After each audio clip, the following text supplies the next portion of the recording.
আমি এখন দাঁড়িয়ে আছি রিসাং ঝর্ণার ওয়াচ টাওয়ারের সামনে।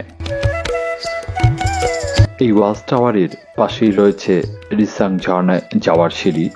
এই সিঁড়ি দিয়েই নিচে নামতে হবে। আমরা এখন অবস্থান করছি রিসাং ঝর্ণার ঠিক সামনে, কিন্তু রিসাং ঝর্ণায় বৃষ্টি না হওয়ার কারণে পানি অনেক কম। না, এত রিক্সের মধ্যে যে গোসল করতেছো, তোমার কিরকম লাগতেছে? প্রচন্ড আবেগ এবং অনুভূতি। দেখেন পিছনে যদি পড়ে যান, হ্যাঁ, তাহলে আপনি চলে যাবেন ওই কোথায় যাবে? ওই একদম ওই ডোবাতে। আমাদের আসলে এটা অনেক পিচ্ছিল, অনেক অনেক অনেক অনেক বেশি পিচ্ছিল। এখানে দাঁড়ানোটাই খুব রিস্ক। ওই যে হাতে দড়ি নিয়ে থাকতে হবে,